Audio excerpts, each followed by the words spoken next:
Brand അല്ലെങ്കിൽ budget എന്ത് നോക്കിയിട്ടാണ് നിങ്ങൾ ഷോപ്പ് ചെയ്യാറ്? Budget buy. ആണോ? I never go with brand. When children all comes, they will go with brand. രണ്ടും നോക്കും. രണ്ടും നോക്കും. രണ്ടും നോക്കും. കാര്യം ഇപ്പോൾ നമ്മളൊരു ബ്രാൻഡ് ഐറ്റം തന്നെ ഒരു 50% ഡിസ്കൗണ്ട് ഉണ്ടെങ്കിൽ തീർച്ചയായിട്ടും അത് ഓപ്റ്റ് ചെയ്യും. ബഡ്ജറ്റ് നോക്കിയിട്ടാണ് തീർച്ചയായിട്ടും. അതെ, എറണാകുളത്തെ ബഡ്ജറ്റ് നോക്കിയിട്ട് തന്നെയുള്ളൂ നമ്മള് ഈ ഒരു നമ്മുടെ ഈ പ്രായത്തിലെ ബഡ്ജറ്റ് നോക്കിയിട്ട് തന്നെയാണ് നമ്മള് ഓഫറും കാര്യങ്ങളും പെരുന്നാളാകുമ്പോഴത്തേനും ഓഫറിന്റെ ഇടി കാര്യങ്ങളൊക്കെ അങ്ങനെ. ഞാൻ ഏതാണ്ട് ഒരു ബഡ്ജറ്റ് നോക്കിയിട്ട് പോത്തീസിൽ പോകും. അവിടെ ഇത്തിരി തിരക്കേടില്ല.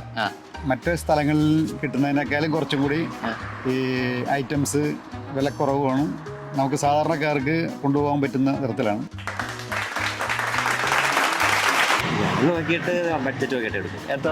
ബ്രാൻഡ് നോക്കൂല? ബ്രാൻഡാണ്. എത്ര രൂപ ചെലവാക്കും ഒരു ഷോപ്പിംഗ് പോകും? ഫാമിലി ആയിട്ടാണെങ്കിലും സിംഗിൾ ആയിട്ടാണെങ്കിലും ആ ടൈമിന് നമ്മളിലുള്ള ഇൻകം വെച്ച് നമ്മൾ നോക്കി ചെയ്യും.